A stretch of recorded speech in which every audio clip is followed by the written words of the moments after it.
Um abraço apertado para todos vocês que acompanham mais esta nossa explicação detalhada. Olha só, hoje o assunto sai direto lá dos corredores engravatados de Brasília e aterrissa bem aí, na calçada de casa, na Feira Livre e, claro, no grupo de mensagens do celular da gente.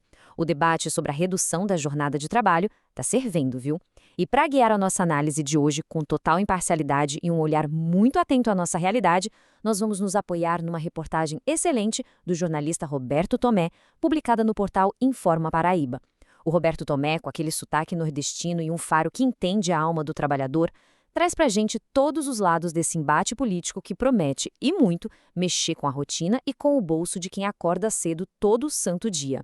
E para começar a entender o clima dessa discussão, o jornalista Roberto Tomé usa uma sabedoria maravilhosa que quem é lá do nosso sertão conhece muito bem. Ele diz exatamente o seguinte: em tempo de seca, qualquer nuvem vira esperança. Que frase, né? Essa analogia simples sobre a vida no sertão explica perfeitamente o momento que o Brasil está vivendo agora.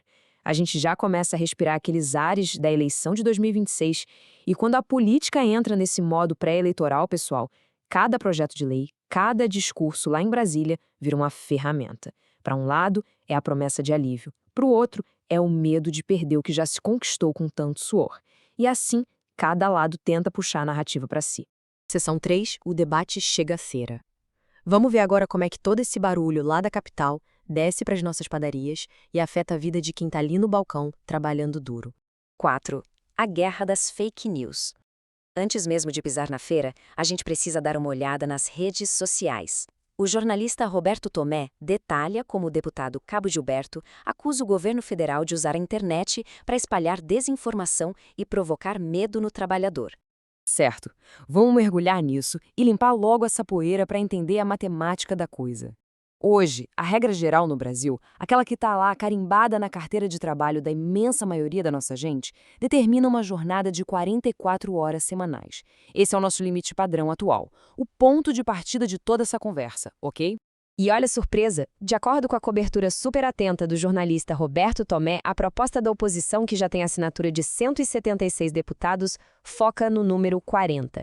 Isso mesmo, a ideia do texto liderado pelo Cabo Gilberto é baixar o limite semanal das atuais 44 para 40 horas. Ou seja, a intenção registrada lá no projeto é diminuir a jornada base do trabalhador brasileiro e não aumentar de jeito nenhum. Mas espera aí, então de onde é que saiu aquele papo de 52 horas que causou tanto alvoroço? Pois é, o Roberto Tomé, destrinchando o texto da lei pra gente, explica que esse valor não é de forma alguma uma regra obrigatória que vai ser imposta. O projeto prevê que, em situações muito, mas muito específicas, a jornada possa chegar a um teto máximo absoluto de 52 horas. Mas muita atenção aqui, isso seria apenas um limite extremo, uma exceção, e não a jornada normal do dia a dia do trabalhador. E como é que a gente chegaria a esse limite extremo? É aqui que entra o tal do acordo bilateral. Traduzindo esse jargão de político para nossa língua clara, acordo bilateral significa simplesmente um combinado voluntário, olho no olho, direto entre quem trabalha e quem emprega. O Roberto também enfatiza bem a defesa técnica do deputado. As horas adicionais continuariam sendo totalmente voluntárias. E o mais importante de tudo, gente, o pagamento das horas extras, que é garantido por lei para o trabalhador, continua valendo e tem que ser pago certinho. Ninguém seria forçado a fazer mais horas sem receber o justo por isso. Vamos trazer isso para a nossa realidade agora, olhando para a escala 12 por 36. Trabalhar 12 horas seguidas e descansar as próximas 36. Sabe, isso já é a rotina de muita gente guerreira nos hospitais, na segurança privada. O deputado Cabo Gilberto argumenta que esse modelo já existe e funciona no Brasil há muito tempo. Segundo a análise do jornalista, o que a proposta faz é apenas organizar e regulamentar melhor as regras que o mercado de trabalho já utiliza nessas profissões que são tão essenciais para todos nós. Seção 10. Sindicatos e a oposição. É aqui que o cenário ganha outras cores, com um embate entre a defesa técnica do deputado e as exigências fortes que vêm dos movimentos sindicais. Aqui a gente vê claramente os dois lados da moeda que o Roberto Tomé avaliou. De um lado, as demandas sindicais e da base governista buscam inspiração lá na Europa. Eles querem menos horas trabalhadas agora, imediatamente e sem nenhum corte no salário, argumentando que isso traz qualidade de vida. Do outro lado, a defesa técnica da oposição faz um alerta sério. Eles argumentam que a nossa economia ainda é muito frágil e simplesmente não aguenta mudanças tão bruscas importadas de fora sem uma transição muito gradual. O risco? Acabar quebrando as pernas de quem emprega pequeno. 12. O risco para os pequenos negócios.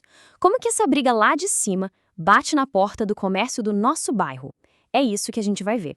A grande pergunta do Roberto Tomé, a que realmente importa pra gente, é esta: o que acontece com o mercadinho da esquina e com a padaria do nosso bairro? O impacto de uma mudança repentina nas leis precisa ser medido na realidade daquele pequeno comerciante, daquele cara que emprega 2, 3 pessoas ali na rua e que soa a camisa para fechar as contas no fim do mês. A reportagem do portal Informa Paraíba detalha uns riscos financeiros muito pesados apontados pelo deputado.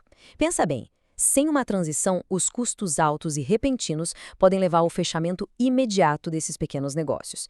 E se o comércio fecha, minha gente, o desemprego bate a porta na mesma hora.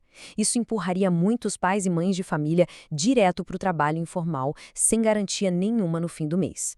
Além disso, se o custo de manter a padaria ou o mercadinho sobe, adivinha? Esse aumento é repassado para a prateleira. Aí o preço do pão, do arroz, do feijão vai lá para cima. E a gente sabe bem que quem ganha um salário mínimo é quem mais sofre com o impacto desses aumentos. Toda essa incerteza abala demais a confiança do trabalhador no futuro do seu emprego. 15 medidas para proteger o emprego. Bom, para tentar evitar esse cenário de aperto, o Roberto Tomé lista as soluções propostas pela oposição. E isso ilustra perfeitamente o que está sendo colocado na mesa. O texto do jornalista aponta 3 medidas vitais de incentivo fiscal. Primeiro, a redução de encargos na folha de pagamento, pensada justamente para dar aquele fôlego aos pequenos negócios. Segundo, regras especiais para novos contratos formais, para incentivar que as pessoas continuem tendo a carteira assinada. E terceiro, programas de apoio para setores essenciais, como saúde e abastecimento. O autor do artigo destaca que tudo isso seria feito num período de transição bem longo, de até 10 anos, protegendo o poder de compra e a rotina de todas as famílias brasileiras. 17. De olho em 2026. O Roberto Tomé agora dá um passo atrás e analisa a coisa toda sob a ótica macro da política. A avaliação do jornalista sobre a estratégia política da oposição é muito lúcida. Ele observa que o deputado Cabo Gilberto transformou a internet e as redes sociais numa verdadeira trincheira de batalha. É por lá, no celular de cada um, que a oposição combate as narrativas do governo, tenta frear as fake news e mantém um diálogo diretão com seus apoiadores, marcando forte a sua presença nessa corrida eleitoral que, convenhamos, já começou faz tempo nos bastidores de Brasília. A gente sabe que as negociações vão longe lá na Câmara e no Senado, vai exigir muita conversa, mas o jornalista do portal Informa Paraíba resume tudo isso com mais uma analogia fantástica e super vibrante. Ele diz que uma coisa já está, abre aspas, clara feito o sol rachando o sertão ao meio. Ou seja, essa disputa legislativa virou a grande batalha política do momento. Ninguém mais foge desse debate, porque ele já tomou conta das ruas do nosso país inteiro. E assim chegamos ao fim da nossa explicação com uma provocação brilhante que o próprio Roberto Tomé nos deixa para pensar. No fim da feira, quando a barraca é desmontada, quem é que realmente sente o peso dessa conta? A política precisa parar com essa guerra eterna de narrativas. Quem frequenta a Feira Livre, quem acorda ainda de madrugada para ralar, exige uma solução de verdade. Uma solução que seja linda no papel, claro, mas que seja possível na prática, que não feche as portas do emprego e que seja justa no bolso da nossa gente. É nisso que a gente precisa ficar de olho, sempre. Fica aí a reflexão de hoje e vamos continuar acompanhando cada passo desse debate. Um forte abraço e até a próxima.